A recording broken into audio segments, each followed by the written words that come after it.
Your brain is the most powerful weapon in the world once you put away your phones and your computers and all that we have nowadays. That's great.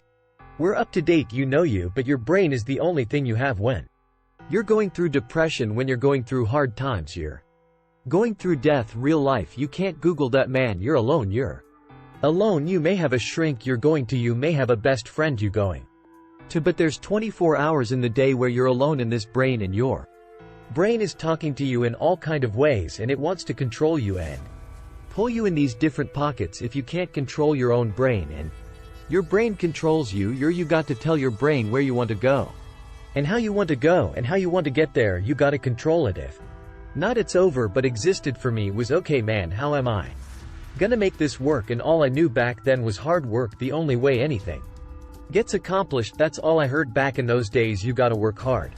You got to work hard. I'm not getting how did I can't get this paragraph. I can't remember what this paragraph to pass this test, to get the military. Breathe again.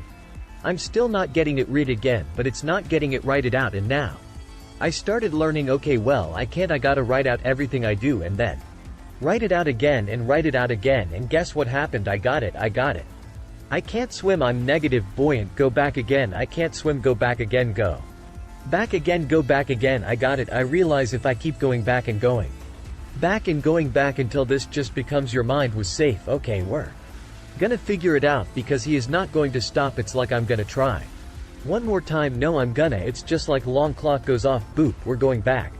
I can't read right. We're going back.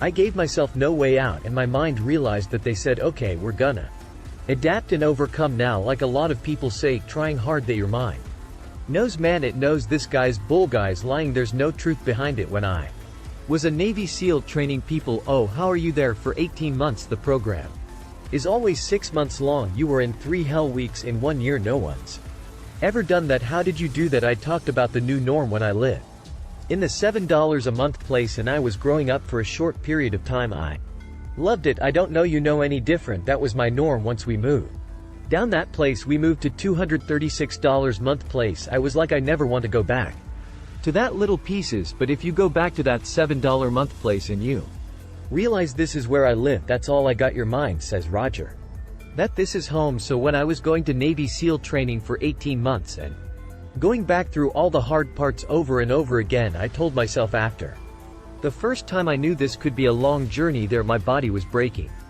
down. It was just how it was going on. I see, no, what, this is my new normal.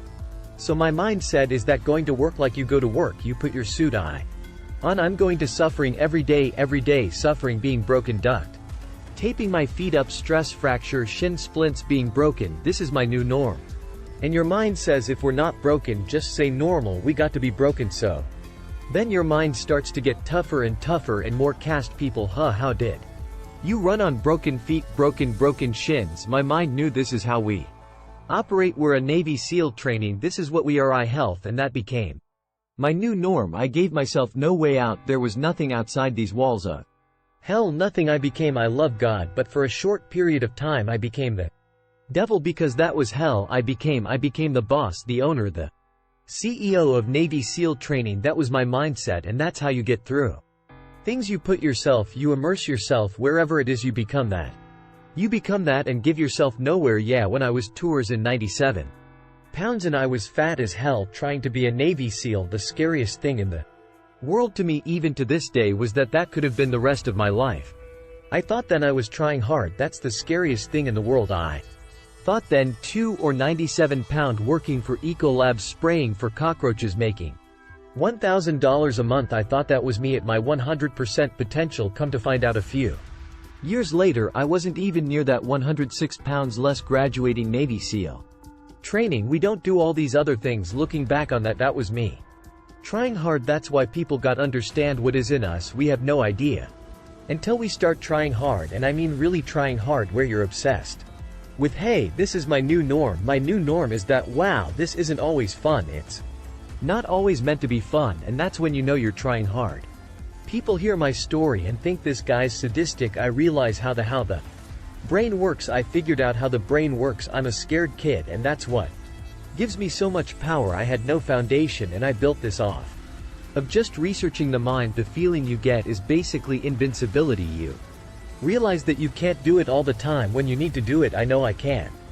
Go to a place that I can live in, and when you know that you can run on broken legs and you can do certain things that a lot of people can do but they're not willing to do. This power, this sympathetic nervous system of fight or flight in your fighting, it gives you this charge of energy over when you're sitting there at 3:34 o'clock in the morning and you're duct taping your feet up because they're broken, and you're doing it by yourself, and you're going to do arguably one of the hardest training in the world. And these guys, most of them are healthy, and you're going through it broken and you already at a disadvantage, but you're still there. You can feed into that and tap into that for a lot of power. But if you look at it, while I'm broken, man, like I'm not gonna make it. If you look at it as, man, I'm broken and I'm still here and I'm fighting and I'm gonna find a way to get through this because I have no other place to go. It gives you a lot of power when things start to suck really bad. My brain and a lot of people's brain dump, they don't go to your dad beating you up. Your brain says, win it right here, this is miserable, so anger goes away.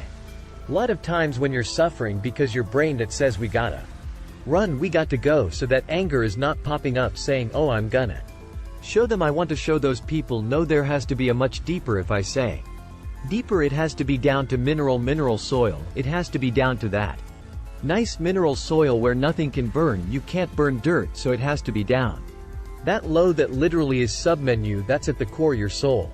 And but you don't find it unless you spend a lot of time with what you want to be in life. I can't give that to you, right? You can't give it to somebody. When you find your true passion in life, and my passion for me, when like I want to be now, given my Navy SEALs, I mean roundish, I want to serve my country I cared about. I want to be someone that I'm proud of. I want to look at myself. An American one was so disappointed that accountability, man, I talked about.